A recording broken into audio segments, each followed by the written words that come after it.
Bonsoir à toutes et à tous. Moi, je suis Nicolas Rouly, le maire de Grand-Quevilly. Ma place est ici, je crois, quand je préside le conseil municipal. Mais évidemment, on se décale pour laisser place aux projecteurs et pour vous accueillir précisément dans ce premier étage de l'hôtel de ville de Grand-Quevilly qui accueille à la fois la salle du conseil municipal. Elle est cloisonnable, mais ce soir, bien sûr, elle est ouverte pour donner sur le salon d'honneur où vous avez pu découvrir ou redécouvrir l'exposition. Pas très loin, un premier escalier sur votre gauche qui descend, je ne sais pas si vous avez fait ce parcours, vers une plaque inaugurale indiquant que cet hôtel de ville a été inauguré en 1974. Et ce qui est très intéressant sur cette plaque, c'est à la fois bien sûr de retrouver le nom d'un certain nombre des artistes qui sont mis en lumière à travers notre exposition et la conférence de ce soir, mais de s'apercevoir aussi que cet hôtel de ville inauguré en 1974 l'a été le même jour que de très nombreux autres équipements municipaux, puisque nous avons, ou ils avaient, en l'occurrence je n'étais même pas né à cette époque-là, ils avaient inauguré le même jour eh bien, la piscine, par exemple, de Grand-Quevilly, plusieurs groupes scolaires, et plusieurs autres équipements, notamment de restauration scolaire.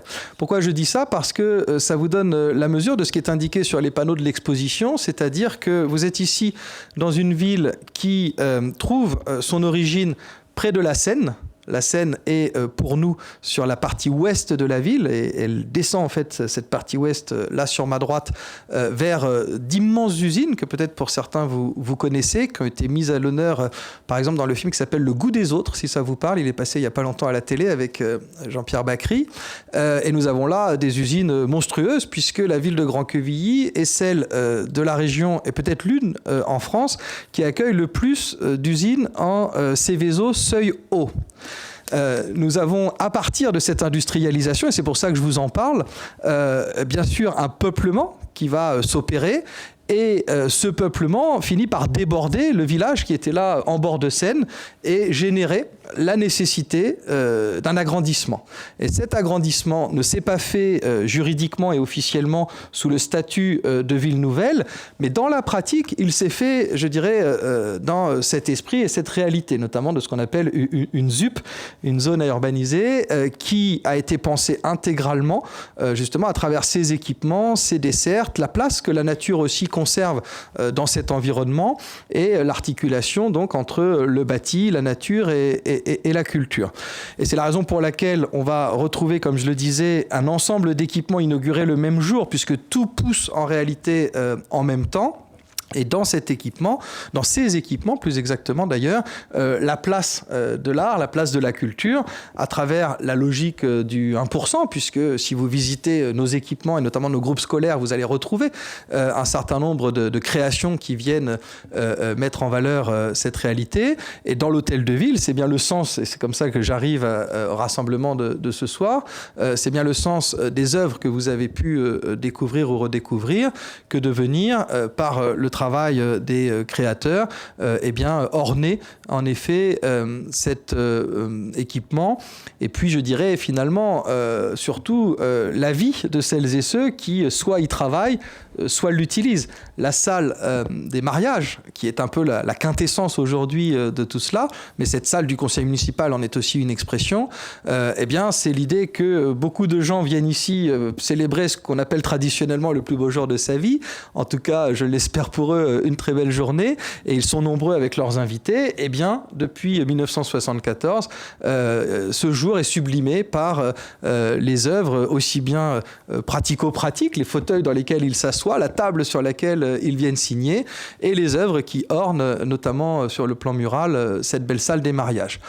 Et donc nous avons depuis 1974 la chance d'évoluer dans cet univers qui est aussi architectural, parce que si vous regardez les matériaux qui sont utilisés, je pense au mur brut qui est là-bas tout au fond du salon d'honneur et derrière lequel se trouve d'ailleurs le bureau du maire, vous voyez bien que, et c'est normal et c'est heureux, il y a une recherche aussi d'ordre architectural et que tout ça est étroitement imbriqué. Simplement le temps passe et on perd perd de vue au fur et à mesure des générations d'élus, des générations de fonctionnaires qui travaillent ici. On perd de vue finalement l'origine de tout cela, la richesse que ça représente à tout point de vue et l'importance de le valoriser, de le partager avec à la fois nos habitants, mais encore plus largement.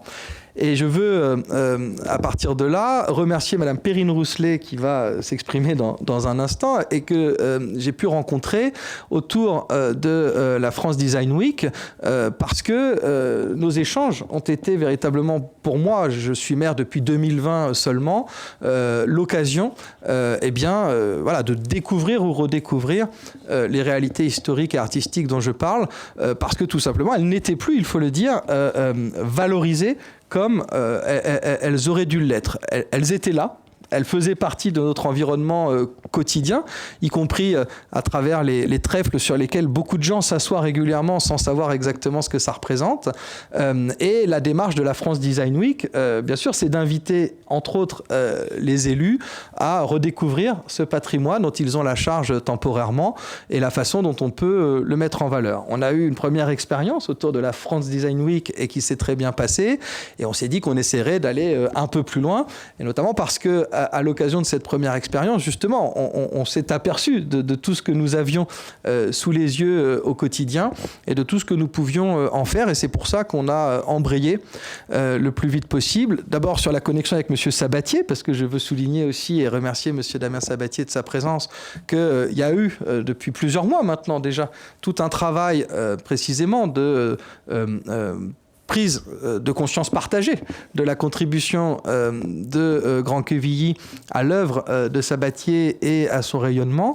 Et puis, encore une fois, dans la préparation de cette exposition, l'idée d'en faire ensemble quelque chose. Donc, il faut vraiment mesurer que si vous êtes là ce soir pour écouter et partager avec plusieurs intervenants que je vais saluer dans un instant, c'est parce que nous sommes en osmose, je dirais, depuis plusieurs mois maintenant avec les services de la ville, avec les élus municipaux. Je salue Christelle Ferron qui est mon adjointe à la culture et elle viendra me remplacer sur ce fauteuil dans quelques instants pour précisément rendre possible ce genre d'exposition, ce genre de moment et faire en sorte, ça c'est l'engagement que je prends avec conviction bien évidemment, qu'elle laisse une trace, qu'il y ait un héritage de cette exposition. Il n'est pas question évidemment, après avoir fait tout ce travail, qu'on rende, j'allais dire, le premier étage de l'hôtel de ville comme il était auparavant, c'est-à-dire magnifique, mais sans aucune explication, sans aucune mise en perspective. Donc il restera quelque chose de ça,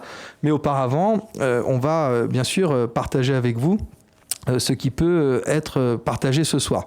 Je devrais malheureusement vous quitter pour un événement dont je me serais bien passé, je le dis très sincèrement, il y a une assemblée associative qui s'annonce très houleuse ce soir et la présence du maire est requise. Mais mon adjointe me remplacera et avant de partir, je veux de façon peut-être un peu scolaire et vous m'en excuserez, remercier celles et ceux qui ont rendu possible tout cet événement.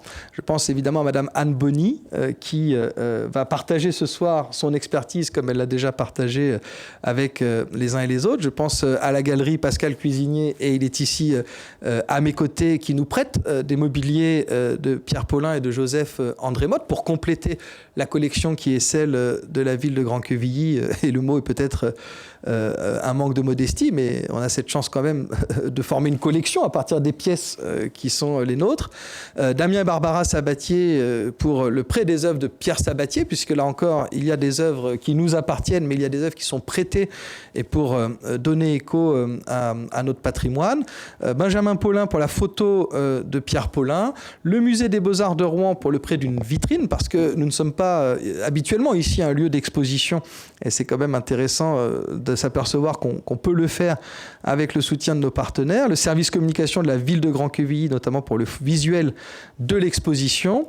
Morgane Fourré, assistée de Marine Massé du Centre technique municipal pour la régie d'exposition, parce que précisément, il faut dire aussi que nos équipes ont appris à devenir à la fois commissaires et techniciens, j'allais dire, d'exposition.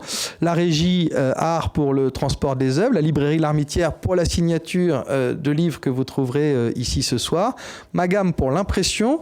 Alors, les assurances, on appelle ça la SMACL, c'est l'assurance des collectivités locales.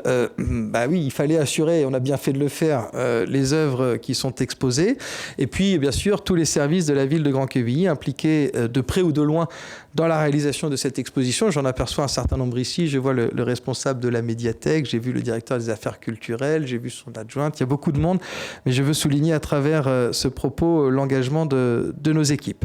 Voilà ce que je voulais vous dire en guise de propos introductifs. Désolé d'avoir été un peu long, mais je voulais être exhaustif parce qu'après, je disparaîtrai du paysage. Et je voulais surtout que vous preniez la mesure d'un cheminement, encore une fois, qui est la conscience que nous avons de notre histoire, plus ancienne et plus récente, et la volonté, encore une fois, de la mettre en perspective, pas seulement comme un héritage, mais comme une réalité artistique qui vit ou qui revit parfois, parce que je veux citer aussi la tapisserie que vous avez là-bas, tapisserie de Massé, qui a été pour nous véritablement une redécouverte, et là encore, elle nous appartient, elle est sublime, il n'est pas question de la faire disparaître après cette exposition. Donc merci à vous de votre présence, vous êtes nombreux à mon sens pour un vendredi soir, et je pense que c'est tout simplement mérité au regard de ce qui va être partagé maintenant, et je vous invite, pour celles et ceux, et je crois que vous êtes nombreux aussi dans ce cas, qui ne sont pas les habitants de Grand-Quevilly, eh bien, à faire savoir autour de vous que la ville de Grand-Quevilly est résolument engagée dans le domaine de la culture en général, dans le domaine des arts visuels en particulier, et en particulier ici et ailleurs, un patrimoine contemporain qu'elle va de plus en plus mettre à l'honneur. Donc merci de votre participation.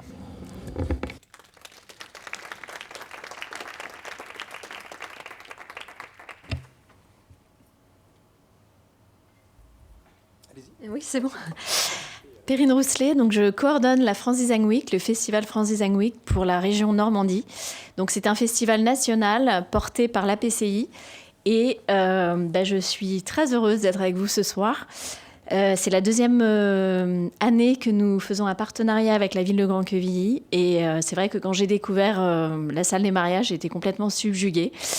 Et je me suis dit, voilà, cet endroit est très intéressant à plus d'un titre, parce qu'aujourd'hui, cette année, notre thématique, c'est le design utile. Et cette salle des mariages et cet hôtel de ville a été inauguré en 74 ou 14. Donc voilà, c'est du design durable, et c'est important aussi de voir que voilà, des designers visionnaires, des artistes visionnaires, leur œuvre est toujours là.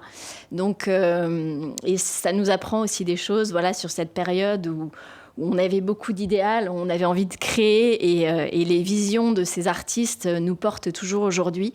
Et je pense qu'aujourd'hui, on a besoin de nouvelles visions, et ça peut être une source d'inspiration pour nous, pour la suite. Et en parallèle, voilà, je remercie cette aventure, parce que ce que j'aime aussi à Grand-Quevilly, c'est que j'ai découvert cette ville l'an passé. Et en fait, ce que j'ai beaucoup aimé, c'est que dans le projet de l'année dernière et celui de cette année, les équipes ont été associées. Et ça, je trouve que c'est très important, parce que pour moi, le design et les designers créent du lien. Ce sont des créateurs de liens. Et avec le passé, avec l'avenir, avec le futur, avec différentes dimensions. Et d'ailleurs, c'est pour ça que les designers sont très utiles. C'est qu'ils font des liens que les autres ne font pas forcément. Et en ce moment où il y a beaucoup de complexité autour de nous, c'est très important d'intégrer des designers dans les entreprises ou n'importe où, parce qu'en fait, ils ont une vision qui est un peu différente, divergente, des nouvelles pensées, des nouvelles manières de voir les choses, et qui sont utiles. Et pour notre avenir, pour les transformations, etc. Et donc je suis très heureuse, parce qu'en fait, beaucoup de gens ont permis la réalisation de cette exposition. Et même, avec Manuel, avec qui nous avons fait le co-commissariat de l'exposition, Manuel Chénaud qui est là, j'ai trouvé ça assez génial, parce qu'on est allé... cet espace n'est pas un espace d'exposition habituellement. On l'a transformé, on est allé trouver des cimaises, des tas de choses. On a trouvé des socles pour accueillir le mobilier qui nous a été prêté. Et l'état de ce mobilier, des estrades, enfin des socles qu'on voulait utiliser, était à refaire totalement. Et ce sont les équipes de la ville qui s'en sont chargées. Et j'ai trouvé ça vraiment chouette, la manière dont toute la ville, à différents niveaux, a été intégrée. Et je pense que c'est assez rare finalement. Et c'est ça aussi dont on a besoin aujourd'hui, c'est de recréer des liens entre des services, entre des habitants, entre voilà, à tous les niveaux de notre société. Donc voilà, et je remercie Anne Bonny d'avoir accepté d'être avec nous, de partir dans cette aventure. Damien qui a été exceptionnel et Pascal Cuisinier, voilà, toute une très belle équipe et une très belle aventure. Merci beaucoup.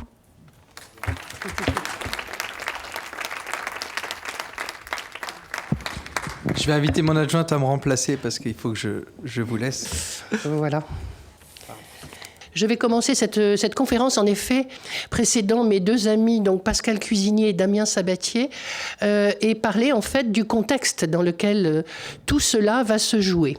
En effet, il faut se rappeler que nous sommes, donc effectivement, cet hôtel de ville est inauguré en 1974, mais qu'il y a au préalable une stratégie de l'État qui va se mettre en place très tôt, non pas tout de suite après la guerre, et qui sera représentée par ce personnage extraordinaire, Paul de Louvrier, qui était un véritable commis de l'État et qui va se voir confier après une présence en Algérie dès 1958. En 1961, le général de Gaulle survole le territoire parisien, l'Île-de-France, et dit à de Louvrier « Mettez-moi de l'ordre dans ce bordel ».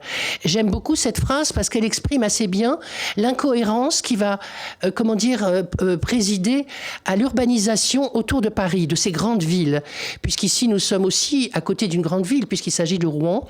Et donc, en fait, ça relève, si vous voulez, des mêmes problématiques. Et donc, de Louvrier prend en charge à ce moment-là la réorganisation du schéma directeur et d'urbanisme de la région Île-de-France. Il va créer, à ce moment-là, dès 65, 5 villes nouvelles. Évry, Cergy-Pontoise, Saint-Quentin en Yvelines, Marne-la-Vallée et Sénart. 5 villes dans l'environnement proche de Paris, et 4 villes, Val-de-Reuil, l'île d'Abo, Villeneuve-d'Ascq et l'étang de Berre, 4 villes nouvelles en province.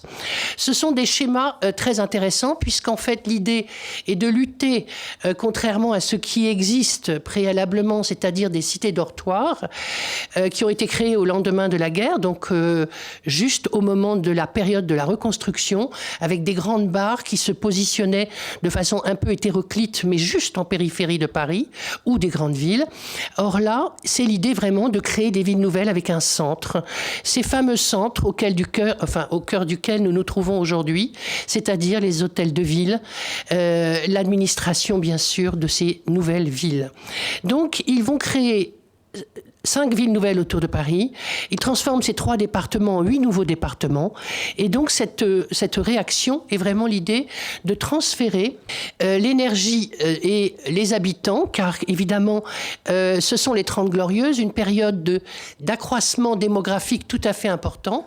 Et donc, ils vont carrément investir les territoires agricoles qui se situent en banlieue, enfin même pas en banlieue, plus loin encore de la ville, comme ici, vous le voyez, la construction de la ville nouvelle d'Évry, en plein champ. Un geste architectural, brutaliste, fort, cette barre, pour la cité administrative, la préfecture de l'architecte Guy Lagneau, en plein cœur de la campagne.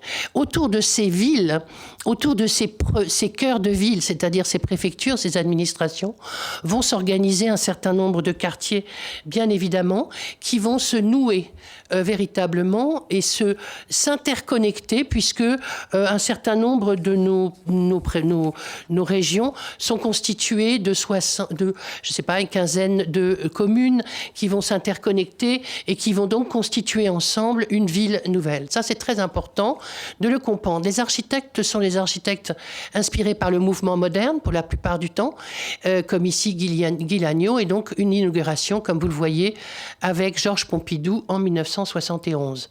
Dans cette préfecture de l'Essonne, eh bien, nous allons retrouver, comme par hasard, des acteurs d'une très grande modernité. Ici, ce n'est pas Joseph-André Motte, c'est Pierre Gariche, autre architecte d'intérieur, qui a évidemment participé, et Pascal Cuisinier nous en parlera très certainement à l'occasion de sa présentation, à la création auprès de Joseph-André Motte. Ils avaient créé le groupe ARP et ils étaient donc très proches. Cette génération de jeunes loups qui va donc naître au lendemain de la guerre, formée par de grands aînés comme Marcel Gascoigne, par exemple. Ici, nous avons un salon, le salon de la préfecture, d'une très grande modernité. On remarquera une cheminée-sculpture de Philolaos, qui est un artiste sculpteur d'origine grecque et qui est d'ailleurs proche de Pierre Sabatier dans sa démarche. Il travaille évidemment le métal, mais pas de la même façon. Ils sont exactement de la même génération et ils vont vraiment s'exprimer au sein des grands bâtiments de l'administration française, comme ici vous le voyez. Autre élément dans cette fameuse préfecture de l'Essonne, on retrouve donc l'aménagement de Pierre Gariche. Alors on n'est pas tout à fait dans ce que l'on voit ici aujourd'hui, mais on est quand même dans cette configuration d'une salle des séances ou salle du conseil, qui, vous le voyez, est extrêmement conviviale avec cette grande table arrondi et ses sièges dessinés par Pierre Gariche pour l'aménagement intérieur.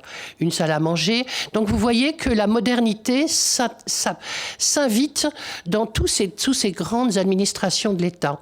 Ici, un salon attenant au bureau du préfet.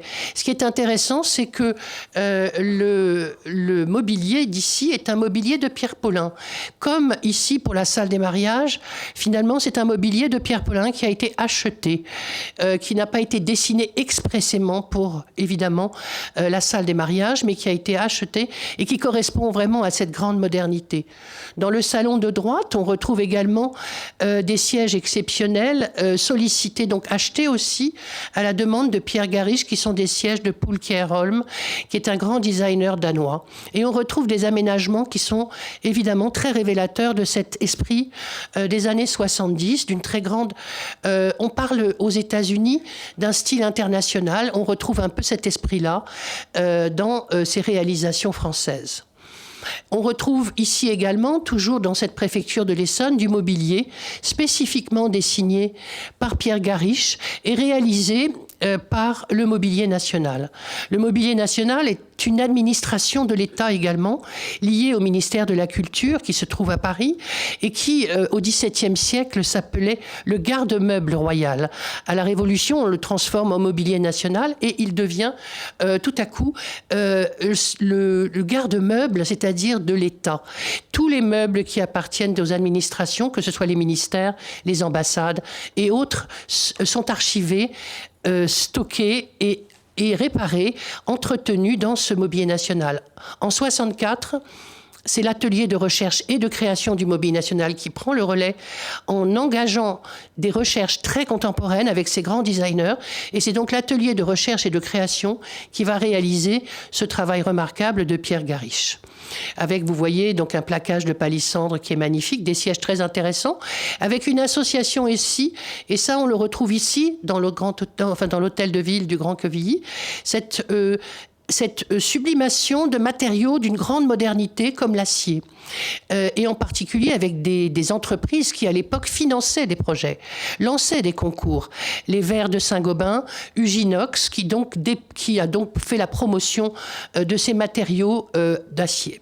Alors évidemment, des villes nouvelles, c'est très bien, mais s'il n'y a pas de relation entre elles, s'il n'existe pas de mise en commun, de transport, tous ces habitants qui sont déportés dans ces villes à quelques kilomètres de la capitale ne peuvent pas venir travailler.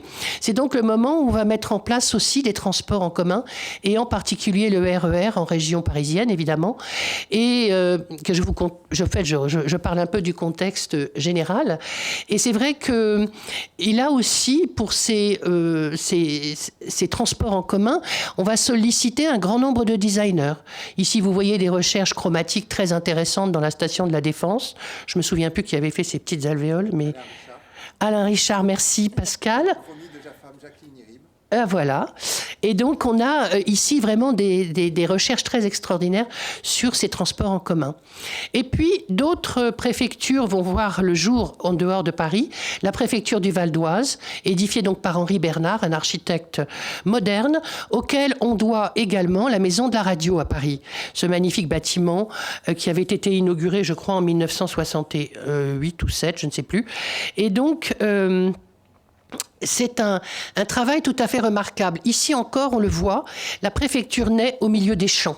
C'est quand même extraordinaire. C'est toutes ces terres agricoles qui ont été d'ailleurs... ça n'a pas été sans complication avec les fermiers, les agriculteurs locaux qui se sont élevés contre l'achat de ces terres qui étaient des terres riches pour l'agriculture. Mais c'est comme ça, c'est une stratégie et le pouvoir de l'État à l'époque était assez puissant et en particulier, on est dans cette période des 30 Glorieuses, donc en pleine période de croissance et de développement. L'hôtel, la préfecture du Val d'Oise, donc édifié par Henri Bernard à Cergy-Pontoise, qui reprend la forme d'une pyramide inversée. C'est une forme tout à fait étonnante. Elle n'est pas unique. On en retrouve quelques exemples aux États-Unis d'une architecture qui va se développer vers l'extérieur, ouvrir son architecture vers un agora, une place centrale autour de laquelle va se développer l'activité de la préfecture. Ce qui est intéressant aussi, c'est de comprendre que ces villes vont se créer par rapport à la voiture. Ce sont des villes qui ont été préfigurées d'ailleurs par Le Corbusier et bien d'autres architectes dès le début du XXe siècle et qui vont être des villes sur dalles. Pas toutes, mais un certain nombre d'entre elles, comme ici, Cergy-Pontoise. Donc la dissociation entre la circulation des piétons et la circulation automobile qui va se faire sur des dalles autour desquelles vont se créer effectivement les centres commerciaux, les médiathèques, les piscines et autres équipements évidemment importants à la vie d'une ville nouvelle. Voici une vue plus contemporaine, donc l'inauguration juillet 70. À l'intérieur de cette fameuse préfecture du Val d'Oise, on a aussi une participation d'artistes, comme ici le sculpteur François Staly. Alors ça, c'est une stratégie dont je vais vous reparler après, qui est la stratégie du 1%, autre règle mise en place par l'État pour favoriser la communication de la population avec l'art contemporain, l'encouragement des artistes et la communication. Donc ici, on a vraiment une série de claustras, d'éléments de claustras qui vont nourrir une forme d'habitation, enfin une impression presque optique avec cette réalisation de ces murs tout à fait surprenants. Ici, nous sommes toujours dans cette préfecture à Cergy-Pontoise et voici que nous retrouvons notre Joseph André Motte. Il est ici sollicité pour le grand salon, pour l'ensemble d'ailleurs de l'aménagement de cette préfecture. Il va dessiner ici donc tout un immense espace, vous voyez, avec des parois qui non pas coulissent comme ici, mais qui se pivotent pour fermer finalement l'espace du grand salon.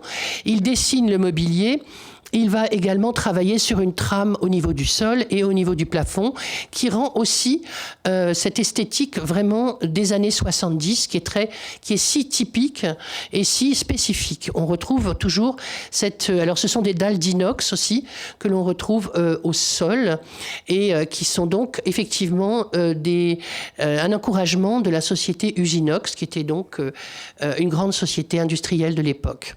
Ici, la salle des délibérations, on pourrait presque retrouver ici notre configuration de la salle du conseil avec des meubles qui ont été dessinés spécifiquement pour cette salle, cette préfecture, avec la collaboration d'ailleurs du Mobilier National. Encore une fois, le Mobilier National est là pour servir la recherche et favoriser la production, voire même l'édition. C'était un des moteurs de l'ARC au tout départ, l'atelier de recherche et de création sous la direction de Jean Coural. C'était de faire du mobilier pour des préfectures, des administrations telles que les ambassades, etc., etc., avec des créateurs contemporains, et d'éventuellement en envisager la commercialisation, comme ça se fera par exemple pour des meubles de Pierre Paulin ou d'autres créateurs. Il continue d'ailleurs cette stratégie aujourd'hui. Ici, par exemple, cette table basse avait été...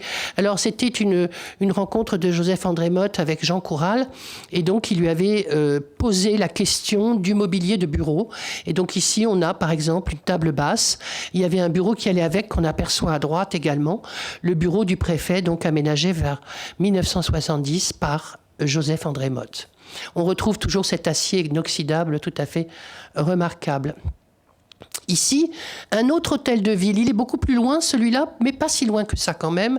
Nous sommes à Grenoble, avec un architecte tout à fait remarquable, Maurice Novarina. Et ce qui est très intéressant de ce nouvel hôtel de ville de Grenoble, c'est qu'il a été conçu pour coïncider avec l'ouverture des Jeux Olympiques d'hiver en 1968, et que Maurice Novarina, comme vous pouvez le voir, est associé à Jean Prouvé pour le mur rideau. Cette architecture est intéressante. Pourquoi ? Non seulement parce que c'est une architecture évidemment moderne, en béton, avec des panneaux de métal, évidemment, pour ce mur rideau, mais aussi c'est une architecture qui va inspirer l'esthétique de l'architecture de l'hôtel de ville de Grand-Quevilly, réalisée par l'architecte Tougar. Et c'est une inspiration, vous le voyez peut-être, cette tour, évidemment, de 9 étages, en tout cas ici, donc à Grenoble, c'est évidemment plus grand, c'est une ville plus importante, mais on est sur le même principe de construction. Voici une vue de cet hôtel de ville de Grenoble qui peut peut-être vous faire penser, et vous le voyez dans la rythmique. Monsieur le maire parlait tout à l'heure du béton brut que l'on apercevait à l'extérieur de ce bâtiment. En effet, on a une espèce de rythme, un rythme de piliers, je dirais comme des contreforts à cette préfecture, qui est toute de verre par ailleurs, qui est toute ouverte et qui rappelle tout à fait la base de cet hôtel de ville de Grenoble. Donc c'est vraiment un grand mouvement qui s'engage en France, non seulement sur les villes nouvelles, mais aussi dans les grandes villes et les villes qui viennent se développer. Ici, nous sommes toujours à l'hôtel de ville de Grenoble, où alors Maurice Novarina est un architecte très important qui a beaucoup travaillé d'ailleurs l'architecture sacrée et qui avait rencontré Pierre Sabatier à de nombreuses reprises pour des travaux dans les différents édifices religieux qu'il a pu dessiner. Mais évidemment, notre Damien Sabatier nous en reparlera après. Ici, juste pour vous montrer l'importance de la présence de l'art dans ces hôtels de ville, une immense tapisserie de Raoul Hubac et également un mur de Pierre Sabatier que vous voyez à droite, mais Damien vous en reparlera. Ce qui est important, c'est aussi de comprendre que les artistes sont à l'époque en pleine croissance, mais ils ont besoin de ces œuvres, ils ont besoin de ces commandes. Être artiste dans les années 70, ça n'est pas si simple, et donc cet encouragement à la création sera tout à fait bienvenu.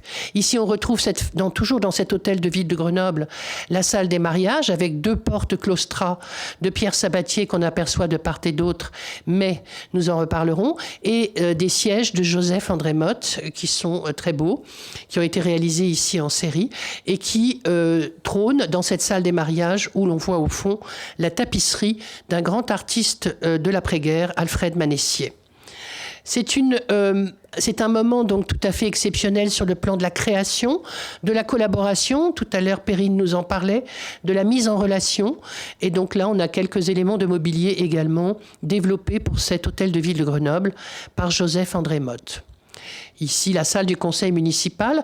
Alors, il faut que vous sachiez que là où vous êtes assis sur des sièges qui ne ressemblent en rien à ceux qui existaient du temps de Joseph-André Motte et de l'inauguration de l'hôtel de ville de Grand-Quevilly. Les sièges qui se trouvaient ici, dans cette salle du conseil, ressemblaient à ceux que vous voyez ici sur la salle du conseil municipal de l'hôtel de ville de Grenoble. Des fauteuils qui étaient donc réalisés avec un système de luge, comme vous pouvez l'apercevoir, mais le document est assez piètre qualité. Alors, maintenant, venons-en à notre hôtel de ville de Grand-Quevilly. Alors donc, je voulais évoquer quand même le maire de Grand-Quevilly, Tony Larue, qui a été, dès 1935, élu maire à Grand-Quevilly. À l'époque, la commune est évidemment beaucoup plus réduite. Nous avons, depuis 1935... Il va régner sur cette commune pendant 47 ans, je crois. Oui, 47 ans. Et donc, il va développer évidemment la ville. En particulier, monsieur le maire évoquait cela tout à l'heure, en raison du développement industriel de Grand-Quevilly, avec ses grandes usines qui bordent la Seine. Et évidemment, il va s'avérer nécessaire d'agrandir la ville et de déporter le centre de cette ville sur ce plateau Sainte-Lucie où vous vous trouvez actuellement. Ce grand hôtel de ville sera donc inauguré en 1974. Vous le voyez dans sa configuration de l'époque. Il est toujours pareil, évidemment. Évidemment, l'aménagement intérieur a un peu changé, mais pas tant que ça. L'architecte Henri Tougard est un élève d'Auguste Perret. C'est donc un grand architecte que sollicite Tony Larue, et qui va développer l'architecture de cet hôtel de ville et qui va beaucoup travailler en Normandie. Au moment de l'inauguration, comme le disait monsieur le maire, il y a eu d'autres aménagements, évidemment, de la ville de Grand-Quevilly. Mais ce qui nous intéresse aujourd'hui, évidemment, c'est l'aménagement intérieur de cet hôtel de ville. Je ne vais pas m'étendre énormément, mais je voulais quand même vous montrer ces deux vues que vous avez bien évidemment en mémoire, étant donné que nous y sommes. Mais on reparlera de cela après. Alors donc, ce que je voulais, c'était mettre aussi en avant la politique, la stratégie. Alors, on parlait tout à l'heure de la PCI. À l'époque des années, depuis 1903, existe un salon qui s'appelle le Salon des artistes décorateurs et qui, en particulier après-guerre, dans les années 60 et 70, a développé un grand nombre de recherches. En 1967, le salon développait l'idée de l'art de vivre. Et c'est en effet autour de ce thème de l'art de vivre que va se créer, se nouer ce genre d'aventure. Aussi bien, il faut le savoir, qu'un hôtel de ville est une maison commune, vous le savez, et c'est un lieu où les gens doivent se sentir bien et où donc l'énergie de la ville va se développer. La SAD, dans les années 60, va vraiment réfléchir aux communautés, aux collectivités, au mobilier des écoles, enfin vraiment lancer un certain nombre de recherches, oui, de concours autour de justement ce mobilier et ces équipements collectifs. Alors, je voulais maintenant vous parler de la stratégie du 1%. Alors, ce 1%, il existe depuis les années 50, en fait. Il avait été mis, je ne sais pas où j'ai mis mes petites notes, je ne retrouve pas, mais ça va venir. En tout cas, il a été mis en place dès les années 50 avec une idée fondatrice qui était de consacrer un pourcentage de la construction publique à des créations artistiques. Évidemment, c'est sous l'impulsion d'André Malraux que cette directive qui date finalement, qui a été votée en 59, va se développer et se développer de façon définitive. Ici, on voit effectivement une œuvre optique de Victor Vasarely dans un espace public. Il s'agit de la gare Montparnasse. Nous sommes évidemment aussi concernés par le plateau, la dalle de la Défense, qui connaît une exponentielle croissance dans les années 60, puisque en 1900, enfin la dalle commence avec le CNIT en 1957, je crois. Et puis il va se développer, et évidemment la présence des œuvres d'art dans cette ville, on pourrait l'appeler une ville nouvelle de la Défense, est tout à fait extraordinaire. Ici, une œuvre de Alexandre Calder qui date de 1976. Une œuvre de notre sculpteur grec Philolaos Kloupas, ici également dans le contexte de la Défense. Je vous encourage d'ailleurs à visiter ce quartier de Paris tout à fait remarquable, qui est jalonné d'œuvres d'art. Je ne sais plus combien il y en a, mais enfin c'est assez exceptionnel. Ici, François Staly, vous vous souvenez, on a aperçu tout à l'heure ses claustras dans une œuvre importante, le Labyrinthe, à Jussieu, l'université de Jussieu, autre équipement collectif important, en 1968. Alors, maintenant, pour terminer, juste une petite évocation pour terminer ma présentation, une petite évocation d'une des figures, du trio, un des trois acteurs de cette soirée, c'est-à-dire Pierre Paulin. Pierre Paulin est né, comme vous le voyez, en 1927. Il va participer à la génération que connaît si bien Pascal Cuisinier, que l'on a appelé les Jeunes Loups, qui est cette génération qui naît après la Seconde Guerre mondiale. Ils sont formés, lui était formé à l'école Camondo, il en sort diplômé, il est passionné de style, il est passionné par l'histoire du mobilier et il va donc engager une recherche très contemporaine au départ avec des petits éditeurs, les meubles TV. Et d'abord, il va s'auto-éditer, puis finalement, les meubles TV vont l'éditer. Et puis, il rencontre la société Tonnet. Et puis cette carrière s'amplifie. Ici, je voulais vous remontrer la maison de la radio, effectivement, à laquelle Pierre Paulin va participer aussi, avec des sièges, car en effet, après la maison d'édition Tonnet, Pierre Paulin va rencontrer Monsieur Wagemans, qui était donc le directeur d'une entreprise de mobilier aux Pays-Bas, à Maastricht, et il va donc collaborer avec lui pour des assises exceptionnelles de liberté, de sensualité, très dans l'esprit des années 60 et 70. Donc ici, on voit dans cette maison de la radio, avec une grande tapisserie de Pierre Soulages, du mobilier des assises édité par Artifort et dessiné par Pierre Paulin, une coque, et puis le luminaire également de Pierre Paulin. Et il va même travailler sur la réalisation de ce plafond, qui est un plafond légèrement plissé, donc à la demande d'Henri Bernard, l'architecte de cette maison de la radio. Il va évidemment travailler aussi avec le mobilier national. Pierre Paulin va développer une technique très nouvelle, qui est la technique d'une structure en tube sur laquelle il vient appliquer de la mousse et au-dessus de laquelle il va housser un textile souple. Cette technique, il va la développer en particulier chez Artifort pour des sièges comme le siège Mushroom ou d'autres. Et c'est vraiment une technique, il parlait d'ailleurs à l'époque de libérer le siège de ses contraintes liées au tapissier, en particulier à la couture. Ce qu'il aimait, c'est cette liberté de la forme. Ici, on voit un exemple magnifique d'une assise qui est dessinée est réalisé pour l'exposition universelle d'Osaka en 1969, exposition internationale, et donc il avait proposé cette assise bleu, blanc, rouge dans le pavillon français de l'exposition internationale. Et comme je vous le disais tout à l'heure, l'atelier de recherche et de création du mobilier national l'avait aidé à développer le modèle, et après il y a eu une édition chez Mango Attal ici, mais édition en fils, surtout avec des modèles dans des couleurs plus orangées. Pierre Paulin aura la chance aussi de réaliser l'aménagement des appartements privés du président Georges Pompidou et de son épouse à l'Élysée. Il aura, à l'occasion de cet aménagement, une conception tout à fait innovante de l'aménagement intérieur.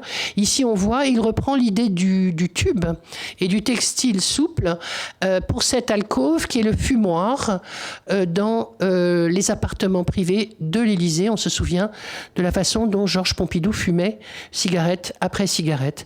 Et donc, je ne vous ai pas montré le salon et toutes les autres pièces magnifiques qu'a dessinées Pierre Paulin pour cette occasion. Mais pour vous dire à quel point ces années 70 furent bénéfiques pour les artistes, pour les designers et pour, évidemment, favoriser aussi ce lien avec le public. Enfin, l'appartement privé de l'Élysée, on n'y allait pas, mais enfin, je veux dire, dans le cadre des préfectures, des hôtels de ville et autres réalisations.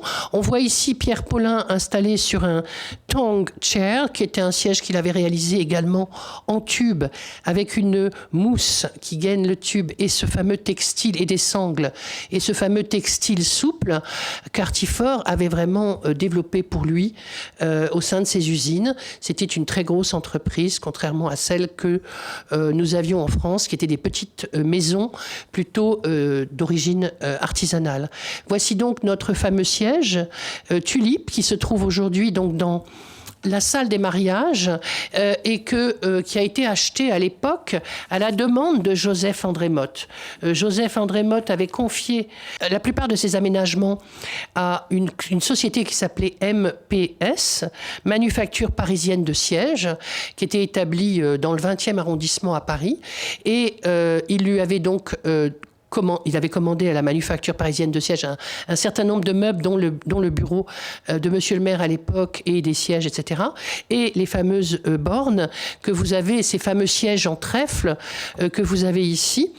Il en avait commandé d'ailleurs 90 sièges pouf, donc avec des formes assemblables, comme vous les voyez derrière vous, ces formes trèfle. Ici, donc la marque, la société qui représentait Artifort en France, c'est la société Epeda, à laquelle justement Joseph André Motte s'est adressé pour commander ces sièges Tulipe de Pierre Paulin que vous voyez donc dans la salle des mariages. Pour vous dire également que Pierre Paulin a connu une trajectoire assez exceptionnelle puisqu'il a eu aussi l'occasion de faire le mobilier de bureau de François Mitterrand en 1985. Voilà. Et je passe la parole à Pascal Cuisinier qui va nous parler de Joseph André Motte. Alors, je tourne. Bonjour à tous. Je vous dis juste d'où je parle, comme on disait en 68, c'est-à-dire, donc moi j'ai une formation d'architecte, une formation de philosophe de l'art, donc je ne suis pas historien comme Anne, je suis un peu historien sur le tas, puisque j'ai aujourd'hui une galerie d'art spécialisée dans le design français des années 50, et que donc, quand on veut faire cette recherche, on devient historien de fait. Mais de formation, je suis plutôt philosophe et créateur. Ce qui expliquera la manière dont je vais vous présenter ce que je vais vous présenter. Donc, cette génération des jeunes loups, qui est la génération de Joseph André Motte et de Pierre Paulin, qu'on a appelé les jeunes loups parce que la rédactrice en chef de la Maison Française, Solange Gors, les avait dénommés comme ça à leur époque, et qu'aujourd'hui, il y a quelques années, un historien spécialisé, Patrick Favardin, avait repris cette terminologie, et dans le livre que j'ai publié, puisque je fais aussi quelques livres, j'ai repris cette terminologie pour avoir une continuité historique de ce terme-là.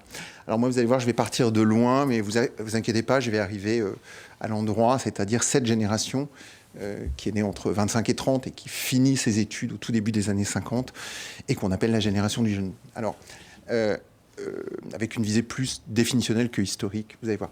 Donc, depuis le néolithique et l'invention de l'agriculture et de la sédentarisation, les premières grandes évolutions de l'humanité, l'industrialisation qui en est la deuxième, le développement de la population et de la production, entraîne différentes formes de spécialisation. Si l'on a moins besoin d'être tout le temps sur le terrain pour cueillir et chasser parce qu'une classe de producteurs de nourriture pourvoit aux besoins de la collectivité, alors des artisans spécialisés peuvent se mettre en place pour faire des poteries, des fromages, des armes, des tissus, des bijoux même. La sécurité alimentaire et le besoin de bras font que l'on peut alors faire plus d'enfants par femme.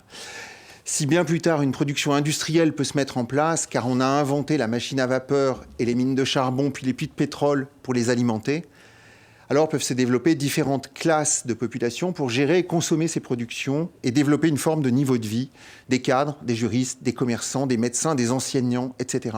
C'est le développement du secteur tertiaire dans le 19e et le 20e siècle. Et quand cette production touche l'univers domestique, c'est la même chose. Si l'on connaît depuis Michel-Ange la volonté de séparer ce qui est de l'ordre du travail intellectuel de celui des arts manuels, en gros les architectes et les artistes, des maçons et des peintres en bâtiment, de ceux qui créent, de ceux qui réalisent. Il en est de même lorsqu'il s'agit de l'architecture intérieure et des meubles et objets qui vont avec.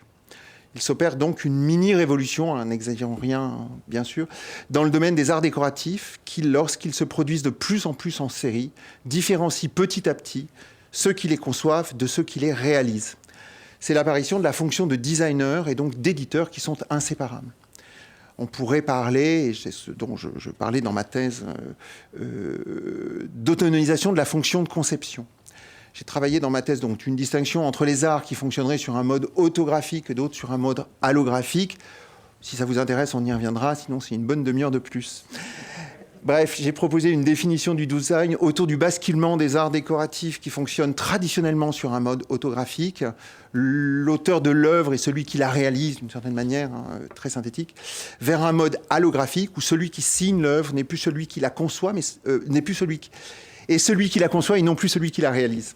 Je postulais à cette époque que le même type de phénomène était à l'œuvre dans l'art contemporain. Bref, tout ceci se met en place à partir du 19e siècle, bien sûr, par exemple avec des meubles en série, comme ceux en bois courbé de Tonnet ou du Wienerwerkstätte, mais c'est dans l'immédiate après-guerre, et plus particulièrement au début des années 50, que cela se généralise puis devient la norme dans la production moderne, même s'il perdure toujours, et pour de multiples raisons, des formes anciennes de production. Une génération de créateurs de cette époque, en France particulièrement, puisque c'est mon sujet, mais c'est certainement valable aussi dans d'autres pays, exemplifient ce nouveau mode de fonctionnement des arts décoratifs et deviendront donc d'une certaine manière les premiers designers français au sens strict de cette définition. Pour schématiser, quitte à être un peu plus caricatural, ils sont environ une petite quinzaine, ceux que j'ai réunis sous ce vocable-là. Ça dépend si on compte les couples ou les individus, si on ajoute des groupes qui sont formés. Ils ont à peu près tous le même âge, à 2 ou 3 exceptions près. Ils ont fait à peu près tous les mêmes écoles, à 2 ou 3 exceptions près, et ils ont à peu près le même type de carrière, à 2 ou 3 exceptions près. Ils ont participé et profité de l'essor de la France des 30 Glorieuses, et ont aujourd'hui à peu près le même type de reconnaissance, bien sûr, à 2 ou 3 exceptions près. Cette génération que j'ai appelée les jeunes loups, car c'était le nom qui leur avait été donné par Solange Gors, la rédactrice en chef de la Maison Française, et qui avait été repris par l'historien spécialisé Patrick Favardin, je vous le disais, et que j'ai donc décidé de reprendre aussi. Je vous cite quand même leurs noms, même si vous vous étonnez pas, vous ne les connaîtrez pas tous, peut-être même aucun, c'est naturel, pas de panique. On pourrait en évoquer les raisons. Voilà, donc en gros, vous avez des gens qui sont évidemment Pierre Gariche, Anne en a abondamment parlé, qui est un type tout à fait majeur. Donc Pierre Gariche, Michel Mortier, Joseph André Motte, 3 couples, Janine Abraham et Dirk Jan Roll, Geneviève d'Angle et Christian de France, Antoine Philippon et Jacqueline Lecoq, René-Jean Caillette, Pierre Paulin évidemment, Alain Richard, qui j'ai pu oublier, je ne sais plus, et 3 grands éditeurs et créateurs de luminaires que sont Pierre Diderot, Robert Mathieu et Jacques Bigny. Donc au sortir de la guerre et vu leur âge, ils entrent dans les grandes écoles de décorateurs, juste pile poil à la sortie de la guerre. Donc l'ENSAD, par exemple, l'École nationale supérieure des arts déco, qu'on dit entre nous les arts déco, l'école Camondo ou les arts appliqués, et plus rarement l'école du Louvre ou une école d'ingénieurs électriques, par exemple. Ils terminent major pour la majorité, ou ensemble dans les 3 premiers, c'est vraiment les meilleurs de leur génération. Dans les premières années de la décennie 50, vraiment c'est 49, 50, 51 quasiment, ils ont beaucoup d'ambition et de talent, sont les meilleurs de leur génération, et ont décidé, pour plein de raisons qui tiennent au contexte de l'après-guerre et à leur formation, et à une forme d'idéalisme, il faut bien le dire aussi, ils ont décidé de produire le meilleur pour le plus grand nombre. Donc de ne pas consacrer leur carrière à créer des hôtels particuliers sur le parc Monceau pour des milliardaires, mais à consacrer leur talent à la production de séries. D'ailleurs, à l'époque, on ne disait pas du tout designer, c'est bien plus tard, mais créateur de modèles en série. Leur professeur et grand influenceur du mobilier français de l'art construction, dont parlait Anne aussi, Marcel Gassoin, avait d'ailleurs créé sa boîte qui s'appelait l'ACMS, l'Association des créateurs de modèles en série. Le contexte de l'époque pourrait se résumer ainsi. La France est sortie de la guerre, donc on est bien avant ce que disait Anne tout à l'heure. La France est sortie de la guerre il y a quelques années. Elle est boostée par le plan Marshall, les dommages de guerre et une dynamique économique incroyable dans tous les secteurs d'activité. Et elle a retrouvé son niveau d'avant-guerre en quelques années. Elle redevient leader dans de grands domaines, mais très nombreux, aussi bien scientifiques, technologiques, diplomatiques et bien entendu artistiques. Les arts décoratifs se situant à la croisée de nombreux de ces champs, dont bien sûr la reconstruction et l'architecture, donc l'aménagement des appartements, la recherche technique et bien entendu les différentes formes artistiques ou de recherche formelle. Ainsi, de la même manière que la guerre a créé l'agriculture industrielle par l'obligation de reconvertir les milliards de tonnes de NPK qui servaient aux bombes et aux engrais. Et oui, on fait exactement des engrais chimiques avec les mêmes produits qu'on fait les bombes. Et c'est pour cette raison qu'on a développé l'agriculture industrielle. Pour cette raison-là, on a fait aussi l'alimentation carnée et industrielle qu'on connaît aujourd'hui de masse pour écouler toute cette production. Eh bien, les recherches de la guerre ont nourri et influencé tous les secteurs de l'activité humaine, et bien entendu les arts décoratifs, les évolutions du métal en tube pour économiser de la matière, les recherches sur les sièges, des transports de troupes, les mousses, les sangles élastiques, celles sur la lumière et l'éclairage domestique. Tout cela engendre donc des demandes, des influences, des applications techniques, mais aussi dans la production de ce qui aménage l'univers domestique. Donc les meubles se dotent de piétements modernes en métal, on invente des sièges qui définissent exactement le même confort aujourd'hui, en mousse, avec des sangles. On adapte les recherches théoriques sur la lumière aux besoins de la maison et on invente les appareils d'éclairage pour produire la meilleure qualité de lumière pour chaque usage de la maison. Et évidemment, qui c'est qui s'y colle? Eh bien, c'est toute cette jeune génération pleine d'idéal, d'énergie et de talent qui se passionne pour ces sujets et qui transforme ses besoins et ses technologies nouvelles en des formes et des objets ultramodernes pour meubler les appartements de la jeune bourgeoisie éduquée qui se marie dans les années 50 et 60 et qui veut bien entendu rompre avec le 18e d'époque de ses parents. Ça paraît bien beau, évidemment, mais ce n'est que théorique, car sur le plan du réel, le réel, vous savez, comme disait Lacan, je crois, c'est quand on se cogne. Eh bien oui, ils sont cognés à la réalité, et s'ils ont eu un grand succès d'estime, particulièrement dans la presse magazine, Solersgaard était une grande fan dans la Maison française, il y a un grand développement de la presse à cette époque-là, et particulièrement dans ce sujet des arts décoratifs et de l'équipement de la maison. Et donc, dans cette, les salons, mais le grand public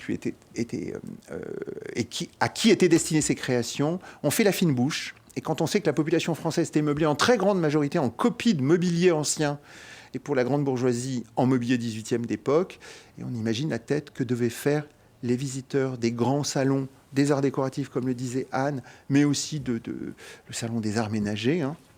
Au début des années 50, face à ces meubles, j'ai eu de nombreux créateurs que j'ai rencontrés qui nous disaient que les gens regardaient des choses avec des yeux grands comme ça à cette époque-là. Eh bien, tous ces sièges, ils étaient très surpris face à ces sièges ou ces meubles et ces luminaires révolutionnaires qui, de plus, étaient de série. Alors ça, c'était très bizarre pour eux d'acheter des meubles dont leurs voisins pouvaient avoir exactement les mêmes. Alors que c'est ce qui se passait exactement dans le faubourg Saint-Antoine quand ils achetaient une salle à manger ou une chambre à coucher. Mais on ne leur disait pas de la même manière.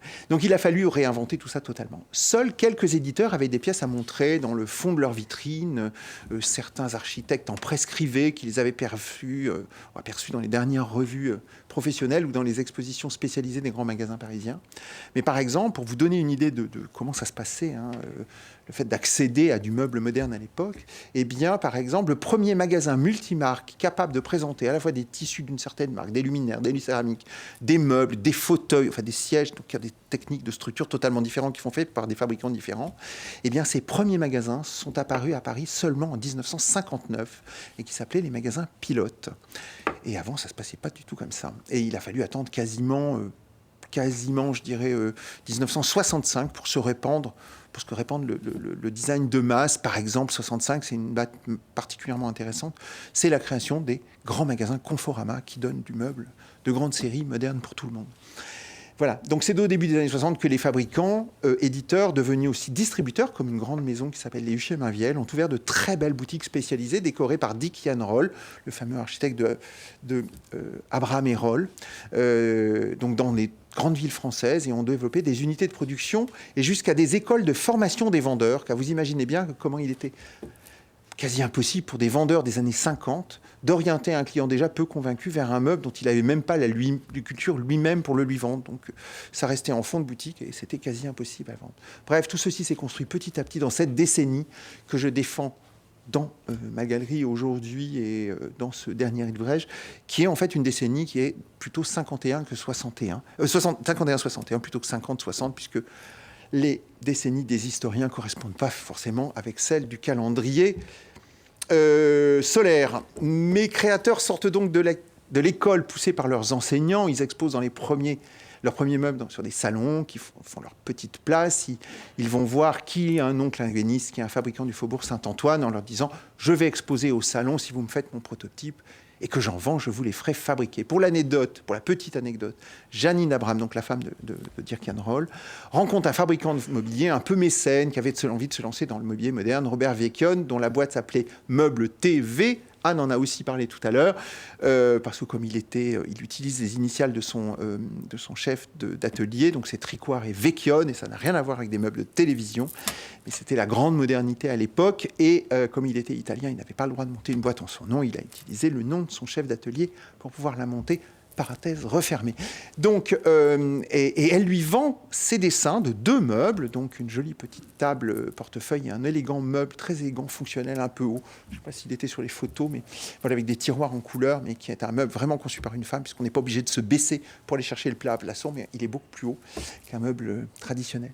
Bref, il lui achète des dessins, bien entendu sans aucun contrat d'édition, et elle, toute contente, invite ses copines de l'école à manger des glaces sur les Champs-Élysées, juste pour vous donner une idée de comment ça se passait. Elle vendait des dessins, et après, les contrats d'édition. Donc on n'a aucune idée de combien il y en avait qui étaient produits, etc., combien on a été en vendu. Impossible de savoir tout ça. Ça, c'est vraiment typique des années 50. Ils n'en ont quasiment pas vendu, évidemment, au cours des années 50. Il faudra attendre le milieu des années 60 pour que ce style passe dans le grand public. Mais ils sont jeunes et pleins d'ambition au tout début de ces années 50 et inventent le mobilier siège luminaire moderne qui lancera le design en France et les techniques et les lignes du mobilier quasiment jusqu'à aujourd'hui. Comme ce sont les meilleurs de leur époque, leurs pièces sont très innovantes, fonctionnelles, sobres, élégantes, parfaitement proportionnées et d'une esthétique radicale très nouvelle. À force de travail et d'innovation, ils deviennent très connus et leurs agences grandissent, leurs noms sont reconnus et ils accèdent à la commande privée d'abord et à la grande commande publique, celle dont parle Anne.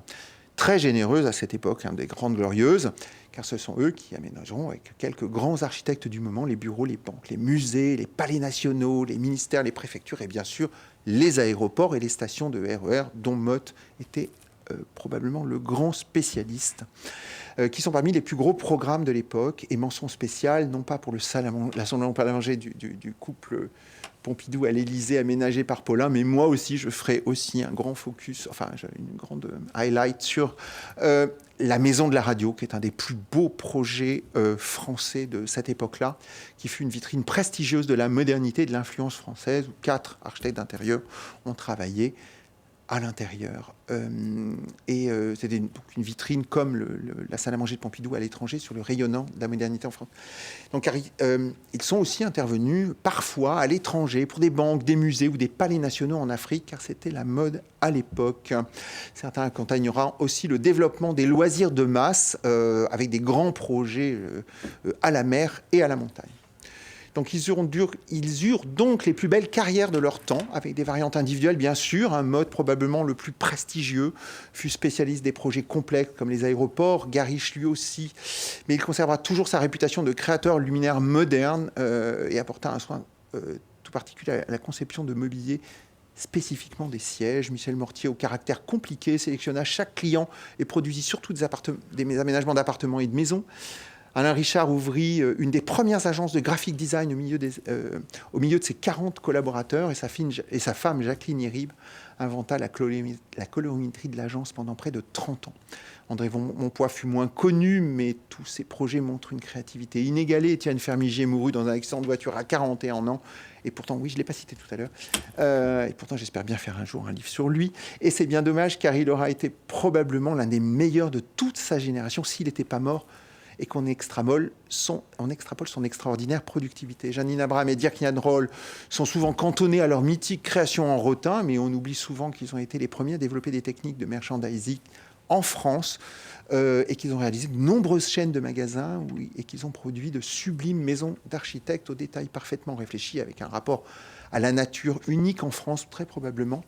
Je suis bien placé pour le voir puisque j'ai la chance d'en habiter un autre comme Pierre Paulin qui fit le choix du salariat pour Tonnet, pour Artifort, pour lequel il dessina des gammes complètes de sièges, mais qui ne put développer une grande carrière d'agence comme les autres, avec ce que cela suppose de concours de projets. Paradoxalement, c'est pourtant lui le plus connu, car Artifort en produisit des millions de sièges signés par lui et distribués dans le monde entier.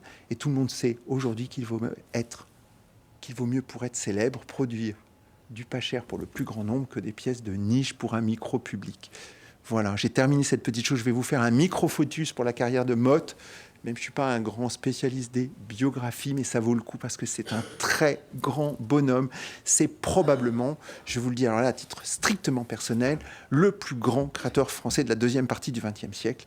parenthèse refermée. Donc il est né comme mon poids et mortier il y a juste 100 ans, en 1925. Je fais le lapsus parce que je prépare une exposition qui aura lieu dans une quinzaine de jours sur ce centenaire. Je présenterai à la galerie une exposition Montpois, Mortier, Motte sur 1925-2025 sur ces 3 créateurs pour rendre un hommage à ce centenaire. Il fait ses études aux arts appliqués avec René Gabriel, le pendant un peu de Marcel Gascoigne sur le mobilier de la reconstruction, puis il travaille chez Gascoigne évidemment, où il rencontre Gariche et Mortier.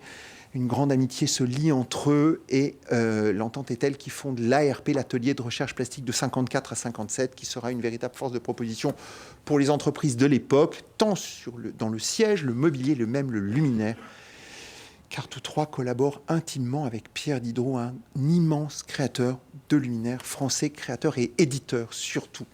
Il produira quelques sièges très innovants comme le fauteuil Schistera dès 1949, à la forme très originale et qui utilise pourtant un matériau très traditionnel, le rotin. Il fera une autre proposition en 1952 avec une corbeille circulaire sur un double cerclage acier qui a été très très peu produit mais qui a servi de modèle à Pierre Paulin pour son fameux Mushroom qui lui s'est vendu et se vend encore à des dizaines voire des centaines de milliers d'exemplaires. Joseph-André Motte a toujours porté une grande importance aux matériaux utilisant aussi bien le bois, l'acier inoxydable, le rotin, et a collaboré avec les plus grands éditeurs de l'époque, Steiner, Maviel, Diderot, Charon. Il présentera et Uginox, bien sûr. Il présentera successivement ses créations au Salon des Arts Ménagers ainsi qu'au Salon des Artistes Décorateurs. Au Salon des Arts Ménagers de 57, il reçoit le prestigieux prix René Gabriel, le Grand Prix du Design en France. Presque tous l'ont eu, tous, je crois, l'ont eu. Et présenté le fauteuil 740 édité par Steiner. Petit focus sur ce fauteuil puisque c'est l'un des tout premiers en France qui a la particularité de pouvoir se plier dans un carton et d'être enlevé directement par le client dans sa petite voiture de l'époque, ce qui anticipait tout ce qui allait passer après et qui était radicalement nouveau à l'époque. Et Motte avait déjà envisagé ce changement de mode de conception, de réalisation de comment on achète du mobilier, le IKEA avant l'heure. Tout en poursuivant ses activités de création mobilière, il s'affirme aussi comme architecte d'intérieur, qui est une grande lutte de tous ces gens qui sont diplômés en tant que décorateurs et qui se sont battus toute leur vie pour le statut d'architecte d'intérieur et être intégré dès le début du projet auprès des architectes, parenthèse refermée, et sera chargé des grands travaux de l'administration française de l'époque et répondra à des commandes prestigieuses. En effet, avec la programmation de la Ve République, la France, menée par le général de Gaulle, s'engage dans de grands travaux.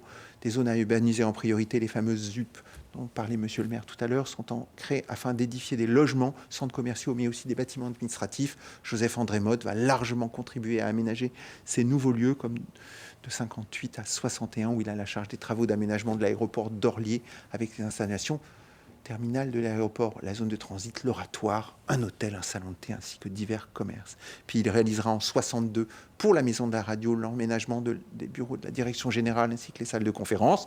Il collaborait également, bien entendu, avec le Mobilier National en 67 pour l'ameublement des palais nationaux, où il dessine notamment un bureau de hauts fonctionnaires, celui que nous avons vu en inox dans la présentation de Anne, où la prépondérance de matériaux luxueux tels que l'acier inoxydable, l'ébène de Macassar, ces bureaux étaient en ébène de Macassar, habillés en plaquage d'inox, extrêmement sophistiqués. L'ébène de Macassar et le cuir permet d'asseoir le pouvoir de la République française au cœur des nouvelles préfectures.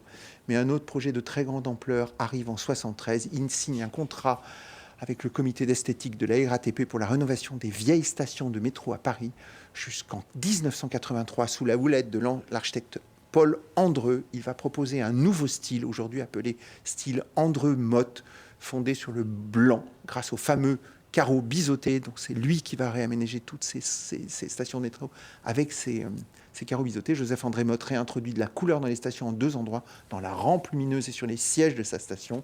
Ces sièges formés d'un simple coq en métal émaillé sont fixés sur une banquette maçonnée. Très nouveau, emblématique des stations, le siège baquet est aujourd'hui considéré comme une référence dans l'histoire du mobilier urbain. Motte rénovera une centaine de stations de métro parisiens. Et je ne vous dis pas techniquement ce que c'est que de rénover une station de métro. C'est des équipes énormes pendant des années. C'est un projet extrêmement technique. En parallèle des activités, Joseph-André Motte collabora avec plusieurs magazines de décoration. Il a produit de nombreux écrits journalistiques sur la notion de meubles de série ou d'espace. Aux côtés de certains de ses confrères, il a été responsable des articles d'ameublement et de décoration de la revue Art Ménager. Il fut également professeur ou chargé de conférences dans plusieurs établissements d'enseignement supérieur comme l'École nationale supérieure des arts décoratifs, l'École Nissim de Kamando ou l'École Boulle. La carrière très prestigieuse de Joseph-André Motte, probablement la plus belle de toute sa génération, sa grande rigueur et son inventivité en font l'un des créateurs les plus importants de la deuxième partie du XXe siècle. Il sera nommé commandeur des arts des lèvres, la plus haute distinction remise par le ministère de la Culture. J'ai terminé, je fais juste un micro-focus et je vous demanderai tous d'aller voir les plans de la salle de mariage parce qu'elles vont vous aider à comprendre ce que c'est que le travail d'un architecte d'intérieur, parce qu'au milieu d'un bâtiment comme celui-ci, avec un architecte qui a fait un très beau travail d'architecture, mais la manière dont l'architecte d'intérieur s'immisce à l'intérieur de cette architecture, soit pour la mettre en valeur, soit pour magnifier une fonction très spécifique qui est la salle du mariage. Cette salle qui est conçue au milieu d'une pièce parfaitement rectangulaire et très géométrisée, il en fait un objet symbolique, probablement autour de l'œuf et de la matrice, puisque le mariage était à l'époque le lieu où on faisait les enfants. Eh bien, cet endroit-là est un ovale, un œuf qui est installé à l'intérieur d'une salle parfaitement rectangulaire, ce qui dégage dans les angles des espaces techniques, et il retourne et il fait tout en métal brillant pour refléter la lumière, et la partie qui est contre la vitre, il l'a fait avec un rideau transparent pour laisser justement cette transparence. Il oriente tout dans un sens très particulier qui doit orienter une vue dans celle-ci, je n'ai pas vérifié, mais très probablement celle où le maire se trouve. Et c'est très intéressant de regarder à quoi ça sert un architecte d'intérieur quand il est un vrai architecte d'intérieur. Je conclurai là-dessus. Merci beaucoup.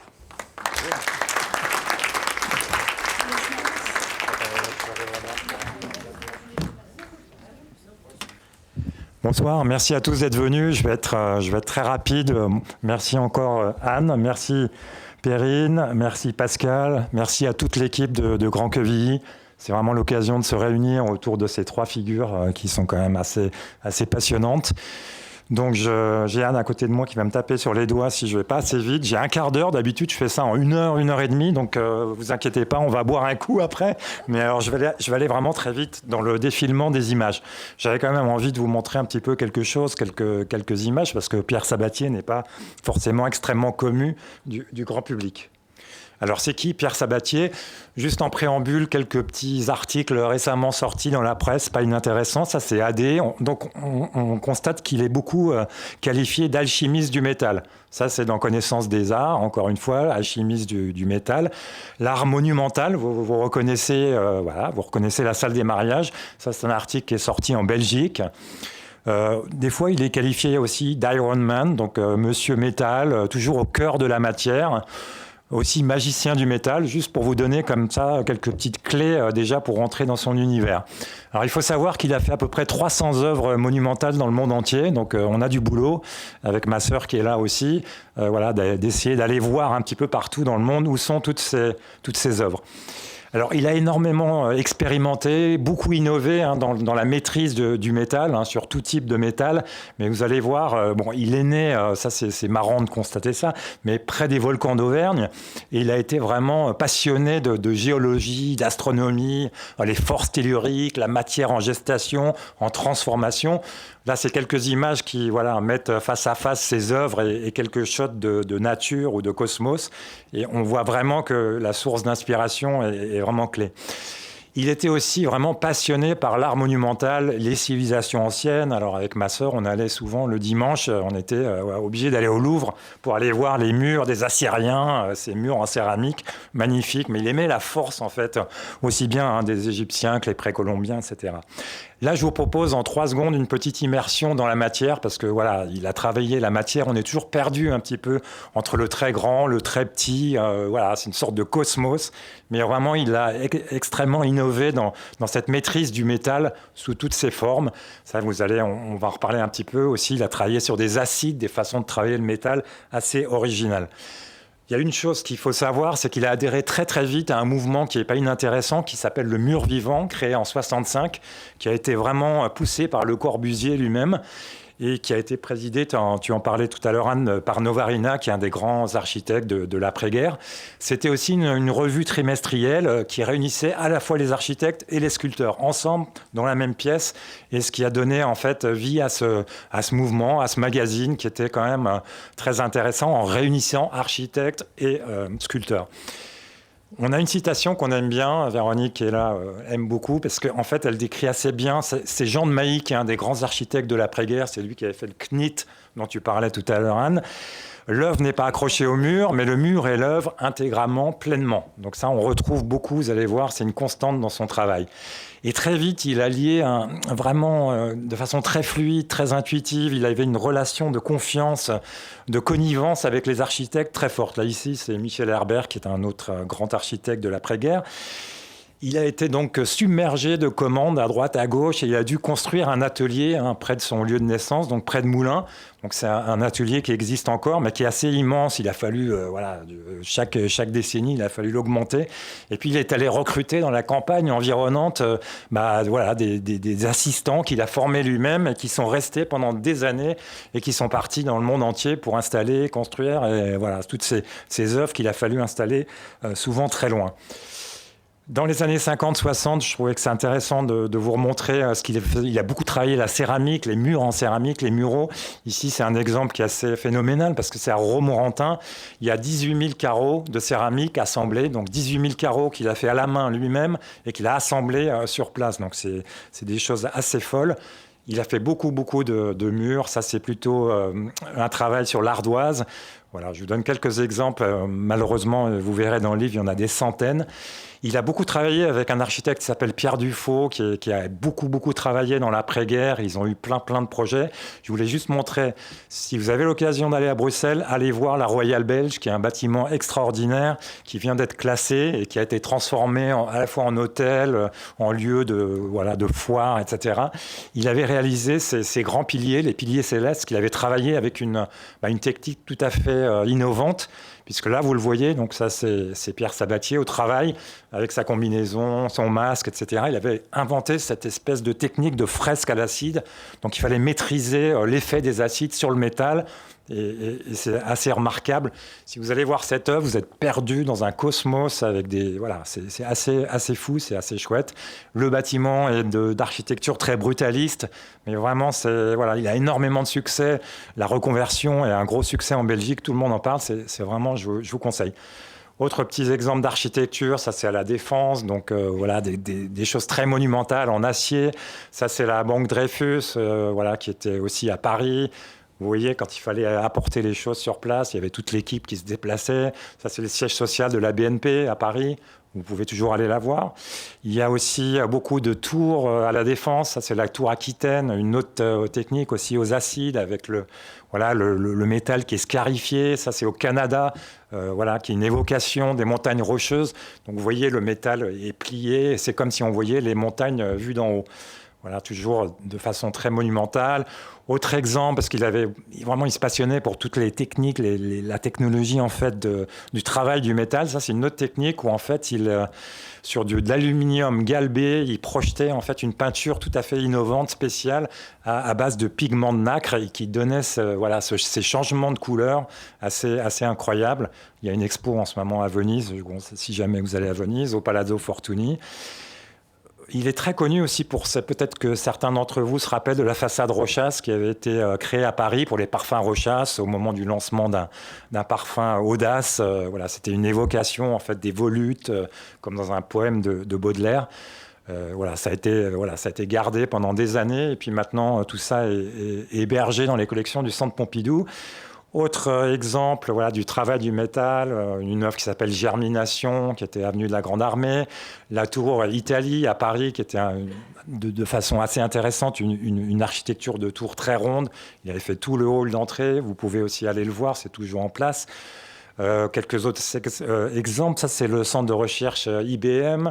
Ça, peut-être vous l'avez vu quand vous traversez à Billancourt. C'est plutôt vers sa fin de vie. Il avait fait cette grande sculpture Signal qui fait 18 mètres de haut, qui est toujours en place. Beaucoup d'art sacré, tu en parlais très rapidement, mais là on pourrait montrer des centaines d'images. Mais c'est une œuvre très belle qui est un crématorium qui s'ouvre comme ça vers l'au-delà. Une très belle œuvre en étain. Donc il a fait beaucoup de choses aussi dans les cathédrales. Donc ça, c'est la cathédrale de Nanterre. Ça, c'est la cathédrale d'Angoulême que je vous conseille aussi de visiter. C'est une des plus belles cathédrales de style roman en France et en Europe. Donc il avait fait tout le mobilier liturgique, la couronne de gloire. Le roi du 1%, bon ça, un petit flashback parce que ça commence aussi à rayonner à l'étranger. Il y avait eu déjà en 2014 une expo avec Maud Paulin Sabatier à Miami. Donc c'est un peu le temple aussi du design. On retrouve un peu les mêmes œuvres que vous voyez là derrière vous. Ça c'est une photo du stand qui est à l'époque. On retrouve donc bien ces fauteuils, la sculpture de Sabatier. Rapidement une petite typologie, parce que le 1%, il s'applique à plein de types de bâtiments. Donc, il y avait les préfectures. Ça, c'est l'exemple de cette préfecture du Val-de-Marne, qui est gigantesque, qui avait été inaugurée aussi par Pompidou. Donc là, mon papa aussi avait pas mal travaillé sur ce projet. Il y a des sièges qui basculent comme ça, qui permettent de transformer complètement la salle. C'est assez fou. Très, très grand mur aussi en métal qu'on retrouve dans des films. Il y a pas mal de films aussi qui se passent dans tous ces espaces. C'est assez drôle. La préfecture ça, c'était Bordeaux. Les hôtels de ville, alors énormément d'hôtels de ville. Ça, c'est dans la mairie du Neuf à Paris. On avait fait un événement, je crois, ensemble aussi, Anne. Ce mur rideau en métal qui se déploie, qui est mobile. Un autre travail du métal, vous voyez. Beaucoup d'hôtels de départements, de régions aussi. Il y a plein de choses, des portes gigantesques comme ça, c'est monumental. Ça, c'est l'hôtel de Bourgogne. Je crois que c'est coupé en bas, donc je ne vois plus très bien. Vous voyez, c'est la même technique que tout à l'heure avec ces effets de couleur sur le métal. Tout ce qui est palais de justice, gendarmerie, casernement, ça c'est le palais de justice de Créteil qui est assez formidable aussi pour son architecture très brutaliste, qui se retrouve d'ailleurs tout près des fameux les bâtiments, les choux, là, qui sont assez cultes. Gérard Grandval, Garriche d'ailleurs, qui est aussi là à l'œuvre. Et donc là, il avait réalisé ces portes assez monumentales du palais de justice. Vous voyez un petit peu les formats. Ça, c'est à l'atelier, la construction. Ça, c'est le siège de la gendarmerie à Versailles qui est en train d'être rénové. D'ailleurs, il va falloir qu'on aille faire un tour. Après, il y a tout ce qui est université, collège, lycée, crèche, foyer d'étudiants, grandes écoles. Donc ça, il y a pléthore aussi d'œuvres dans tout ce type de bâtiments. Ça, c'est l'école normale sup, rue d'Ulm, à Paris. Ça, c'était pas inintéressant parce que c'est tout près d'ici. Mont-Saint-Aignan, il faudrait qu'on aille y faire un tour, Perrine. Ouais, tu cherches toujours parce qu'on ne sait plus très bien où est cette œuvre aussi qui était installée dans l'école de chimie. Ça, c'est à Dijon, pour vous montrer différents styles. Et puis aussi beaucoup de sculptures dans les collèges. Quelques exemples. Ça, c'est un peu plus ancien, dans les années 60. Et puis les stades aussi. Il y a toujours, par exemple, à la Porte d'Orléans, il y a un stade qui est assez phénoménal avec ce mur absolument gigantesque de céramique, avec des très beaux travaux de céramique que vous pouvez aller voir. Je voulais juste vous parler très rapidement de 4 collaborations. Si c'est un peu les 4 collaborations emblématiques, Maud Sabatier, il y en a une qui est l'hôtel de ville de Grenoble. On en a un petit peu parlé tout à l'heure, avec ce bâtiment qui vient d'être classé, assez fantastique. Il y a plein d'œuvres aussi d'autres artistes, comme Giglioli, par exemple, Penalba. Ça, c'est une photo que je suis allé prendre récemment. Pareil, ils sont très friands de remettre tout ça en ordre et de rénover tout ça. C'est très chouette. Donc, une petite photo vintage de ce mur en métal dans le salon d'honneur. Ça, c'est une photo plus récente qui a été prise. Et puis, il y a aussi ce mur dont tu parlais tout à l'heure. C'est des claustras qui sont montés sur deux piliers, donc qui s'ouvrent et se ferment dans la salle des mariages. On retrouve ce travail du métal découpé, un petit peu comme de la dentelle. Ça, c'était lors de l'installation. On retrouve aussi le mobilier Motte, bien sûr. Et puis, il y a l'hôtel de ville de Bondy. J'étais le week-end dernier, il y avait des journées du patrimoine avec une visite de l'hôtel de ville. Et on retrouve un petit peu aussi cette collaboration, Motte, Sabatier. Je vous donne quelques images là, rapidement. Ça sort aussi, ça c'est dans je ne sais plus quel gros canard de déco, d'architecture, je ne sais, aux États-Unis. Donc les gens s'intéressent aussi maintenant à ce patrimoine français. C'est intéressant de le notifier. C'était World of Interiors, tu dois connaître ça, Anne. L'installation à Bondy, vous voyez les textures aussi du métal. Alors ça, c'est une petite surprise que je voulais vous faire aussi. Je ne sais pas si vous connaissez ça, mais l'appartement de Motte en 71, Motte avait demandé à mon père de lui faire une installation dans son appartement, dans ce style de dentelle, un peu de claustrat. Là, voilà, vous avez quelques images en fait de chez lui. Donc il y avait vraiment il était très fan du travail de Sabatier. On comprend bien cette connivence qu'il y a eu entre ces deux créateurs. Donc ça, c'était à l'atelier. L'hôtel de ville de Grand-Quevilly, voilà, quelques photos, parce qu'il y a peu de photos vintage. Voilà, on voit qu'il y a eu quelques changements dans la salle des mariages, notamment la moquette et puis le plafond dont on parlait tout à l'heure. Mais l'essentiel reste là. Voilà, ça c'est mon père aussi prenait beaucoup de photos. C'est intéressant de savoir que dès les années 50, il s'est acheté un Rolleiflex et il prenait toutes les photos de toutes ses œuvres lui-même. Alors on a des archives phénoménales, c'est vrai. Ma maman qui est là a beaucoup travaillé sur les archives. Donc c'est quand même une très grosse richesse parce qu'à chaque fois, il y a ce couple art-architecture. Voilà, donc on travaille aussi avec la Cité de l'Architecture où on fait quelques conférences. Voilà, on a tout un boulot avec eux. Ça, Pascal parlait du plan tout à l'heure qui est dans l'expo. Donc c'est toujours assez rigolo d'aller voir comment ça a été conçu. J'ai beaucoup aimé ce que tu disais sur l'œuf. Ça me semble hyper intéressant et très juste. Il y a aussi des courriers entre Sabatier et Motte que vous pouvez regarder. Voilà, c'est la petite histoire, mais on retrouve vraiment cette connivence entre les deux.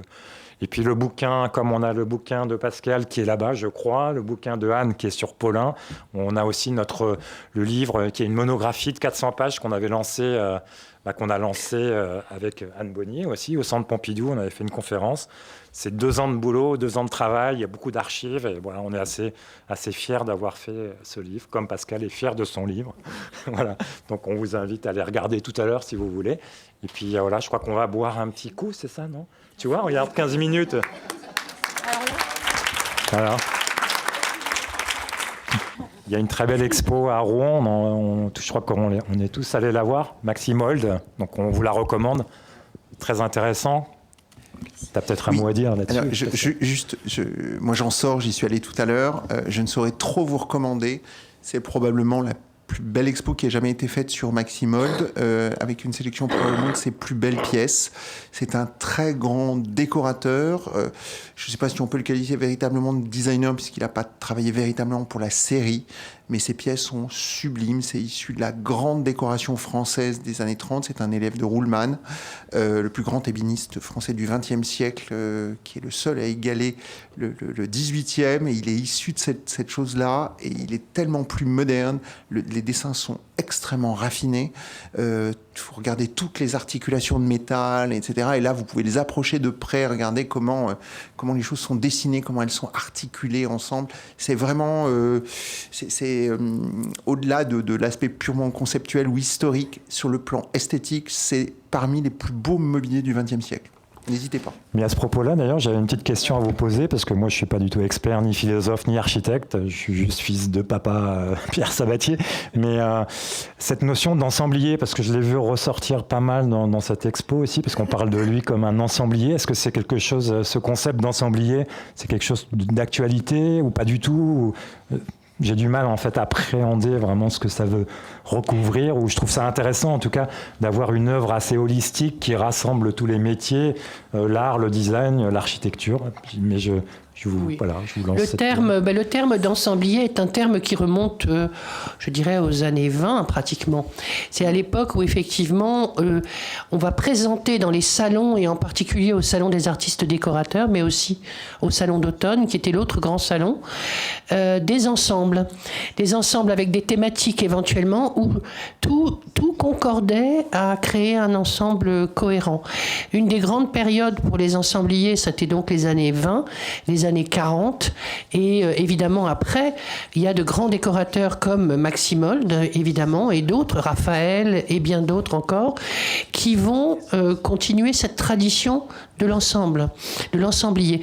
Alors que, effectivement, on a l'autre champ qui est le champ du design, où là, justement, on va dessiner un meuble pour une production de série, etc. C'est toute la différence, je dirais, entre le design et la décoration. On n'utilise plus le terme de décoration aujourd'hui parce que on parle d'architecture intérieure, en particulier dans les écoles. Donc voilà. Ce qui est une des grandes luttes, avancées et sujets de toute la génération dont je vous ai parlé tout à l'heure, des jeunes loups.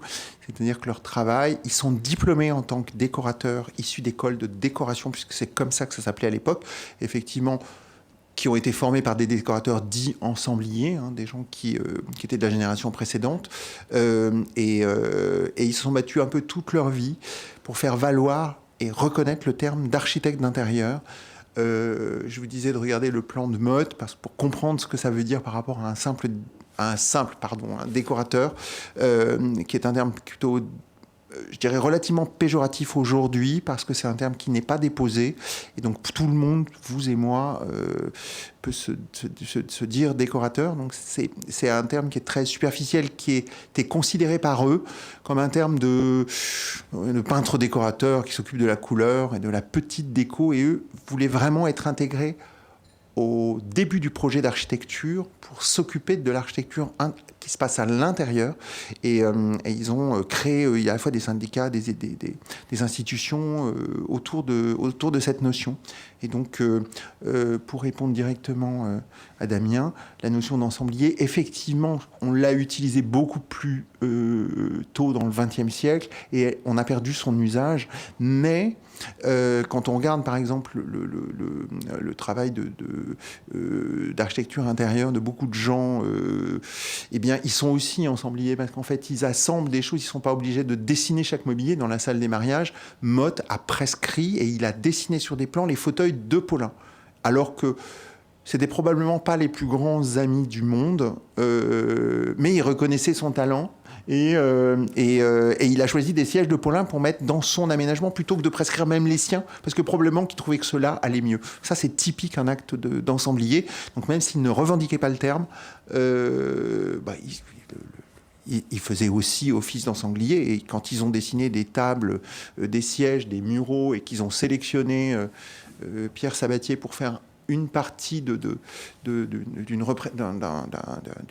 représentation esthétique à un endroit et qui choisit des sièges, la moquette, eh bien, c'est un travail d'ensemblier, même s'il ne revendique pas ce terme, ou ne revendique plus ce terme. Merci pour ces éclairages. Moi, je vais me permettre de prendre quelques minutes d'abord pour vous remercier tous ce soir. Je pense qu'on peut vous applaudir parce que c'était vraiment passionnant. Merci à vous. Bravo. C'est formidable. C'était vraiment formidable, je vous remercie beaucoup.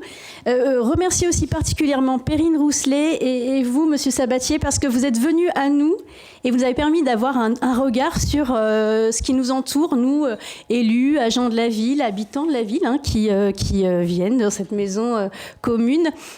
Finalement, on s'était peut-être habitué à un décor sans le connaître. Et je vous remercie parce qu'on a pris conscience maintenant des pépites, des petits trésors qui nous entourent au quotidien. Je voulais évidemment remercier Manuel Chénaud et ses équipes. Bravo. Vraiment bravo.